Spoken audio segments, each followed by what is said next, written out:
Hi, I'm Danielle and welcome to my perfume journal. This video is the February installment of my series called Perfume Collecting for Regular People.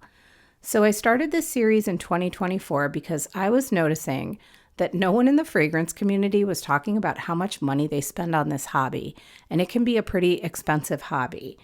And I wanted to kind of like normalize people who are like me, people who love perfume, but absolutely 100% have to stick to a budget. We don't have the means to keep up with the latest and greatest hyped perfumes, and we probably don't even want to do that anyway. I wanted to normalize having a real collection, one that is personal and special, and also isn't going to cause me to go into debt. So I decided that every month I would pull back the curtain and show all of the ins and outs of my collection. I would talk about what I was adding to my collection every month, what I was decluttering, and then I would break down every single penny that I spend on this hobby. I keep all of this information in my perfume journal, and I will show snippets of that throughout the video as well. And here is everything I added to my collection this month. There are 5 bottles, 1 travel spray, and I also brought in 14 samples. So first we have Sun from Jil Sander. This came out in 1989, and it's a sun creamy kind of perfume. It's not like in a coconutty, tropical kind of way, but it's a lot more floral, and I would even say it's a little bit woody even in the base. There's some fruitiness in the opening, which give it this immediate burst of sweetness, and then it really develops into what I think is a really beautiful ylang-ylang forward, creamy floral perfume with some gentle, sweet softness in the base. I know a lot of people have very strong memories of summer at the pool or summer at the beach with this perfume. I was personally late to the party on this, but I'm super glad to have it now. Next is Kenneth Cole White. I've been in this phase lately where I've been reaching for musky florals and creamy florals, and this perfume is all of those things. It reminded me a lot of Erin's Amber Musk, which is a perfume that I also had. I picked up as a partial a while ago, and I ended up giving that bottle to my mom and keeping this one because they're really similar, and I felt like having both of them in my collection would be kind of redundant. And for me, I like this one a little bit more. This is just a really nice, mildly sweet floral musk. It's got a little bit of freesia, a little bit of lily of the valley to give it some airiness and keep it from being weighted down. And it sort of feels like a nice lotion that you would put on after a shower. This was a blind buy, and I'm really happy with it. I was also late to the party on Sarah Jessica Parker's Stash, which I didn't discover until late last year. And then once I did, it was Sarah Jessica Parker City up in here. I chose Lovely You because I really loved Lovely. And this is like that, another nice musky white floral. To me, this one's not as sharp as the original Lovely. It's a lot muskier. And I went for this because I noticed in the notes on Parfumo that it had plum blossom listed. And that's a note I've been really interested in since I discovered Nightingale from Zoologist. So there's really nothing similar about this and Nightingale, but that's okay because to me, that's the fun of being a perfume enthusiast. You go down these rabbit holes of interest, whether it's a note or a perfumer or a style of perfume, and you discover all of these beautiful new perfumes to enjoy and explore.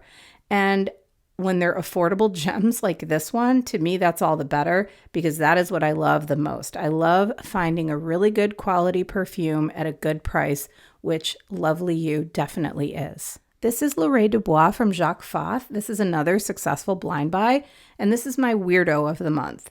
I bought this because it had 4 notes that intrigued me. It had broom, mimosa, honey, and ylang-ylang. And those 4 notes are scents that I love individually. And I was like, I have got to figure out how these are going to work together in one perfume. When I was looking this up, I also saw that it had accords that were creamy and powdery, and those definitely checked the boxes for me. I loved wearing this perfume this month. It is definitely powdery and creamy, but what I discovered about it is there's this unusual sourness to it. And I find that really interesting. I think it's the combination of neroli and cumin that is making it feel just slightly off. And I think it's off in a good way. I mean, I love a good weirdo scent, and this one is up there as one of my best blind buy weirdos in my entire collection. And this beautiful bottle is Benjoin Boheme from Diptyque. I got this bottle secondhand in a swap. I love doing perfume swaps. I think it's such a great way to declutter things that I'm not reaching for and send them off to a loving home and bring in something new from someone else's collection that's going to be newly loved by me. And I've smelled this perfume a million times at Diptyque counters and Diptyque shops, and I loved it. So I was super pumped when this one popped up and I could bring it into my collection. And if I had to sum this perfume up into one word, it would be sepia. It reminds me of like an old photograph. It's got those shades of like copper and bronze and gold and mahogany to it. It has warm balsamic accords, spices and resins, a little bit of dustiness to it. And I think that it even has like a little bit of a soapy cleanliness to it. I know that sounds really weird because it's really a benzoin perfume, but there's something almost bright about it. So I'm really looking forward to wearing this more as winter is winding down and before I get out all of my springier scents. I also did a swap for this travel size of Patchouli Mania from Essential Parfums. So I was interested in this release because I had purchased their Discovery set a while ago, and I really love the ethos of this brand and the quality of their perfumes. What they do is they hire and name some of the best perfumers in the industry. This one is from Fabrice Pellegrin, and they give them creative license to make fragrances around a singular key note. So for example, there's a rose, there's a vanilla, there's a sandalwood, there's a musk, and then they give them access to excellent ingredients, and they cut out all of the expensive stuff like the fancy marketing and the packaging so they can pass these beautifully constructed perfumes along to the customer for a really good price point. And I was curious about this patchouli release, but I didn't really want to blind buy a whole bottle, so I did this swap. And I kind of already knew this about myself, but this perfume definitely confirmed it. I love patchouli when it's in a composition, but when it's like the key note in a perfume, it's really not for me. But I will say this is a very beautiful patchouli. Nonetheless, it's very chocolatey kind of style of patchouli, not like that Grateful Dead head shop kind of patchouli. It's very smooth. It's very, very well done. It might not be for me, but it's a very good patchouli perfume that can be appreciated. And here are some of the samples that I added to my collection this month. These all came from swaps or freebies that came with my February order. And I will have some videos coming up soon where I'm talking about what I'm sampling. So this is my ins and outs page of my journal that I keep every month. It's where I track everything that's coming into my collection and everything that's leaving my collection. And you've seen what I brought into my collection this month, so let me just tell you a little bit about what left my collection. So I decluttered a whole bunch of things this month. I was really trying to keep to my one in, one out approach this year. I swapped one full bottle of Andrea Max Smart. I swapped my perfumery scale and a bunch of raw materials. And I also swapped some samples. So I gifted 2 decants, a travel size, and a perfume oil, and a whole bunch of samples to friends. And I sold a Discovery set that I had. So here it is, the finance tracker page, the super secret thing that no one in the perfume community ever seems to want to talk about. This is how much money I spent in February. So my monthly fun money budget is $100 to $150. This is the money that I allot myself to spend on anything that is not a necessity. And I always think it's important to say this.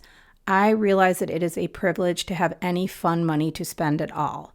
Spending $100 or $150 a month is not possible for everyone. It was not always that way for me either. And there might also be some folks out there who have a lot more money to spend every month on their hobbies and interests. It is definitely all relative. So anyway, some months I might decide to go over my budget if I bring in some money decluttering things, or I might just save that money for something that's a little bit more expensive on my wish list that I'd like to buy one day. So this month I started out with a balance of $151.35 of fun money, and that's the money that I call my perfume piggy bank. I then took in $37.20 in declutter sales. I spent a total of $71.35 on the 4 perfumes that I purchased, and $30.58 in postage for the swaps that I did, and also to send a little scented care package off to a friend. So in total, I spent $101.93 this month, and that left me with a balance of $86.62 to set me up for the month of March. So all in all, February was a really good perfume month. I added 4 perfumes from my safe blind buy list, a luxury perfume from a perfume swap. I stayed within my budget for the month, and I still have a balance for the upcoming month. And most importantly, I enjoyed every single perfume I wore throughout the month, especially the new ones to my collection. I hope you enjoyed this peek behind the curtain for February, and that it reminds everyone that there are a lot of regular people like us out here, loving and enjoying our perfume, creating beautiful, curated, personalized collections on a regular person's budget, whatever that means to you.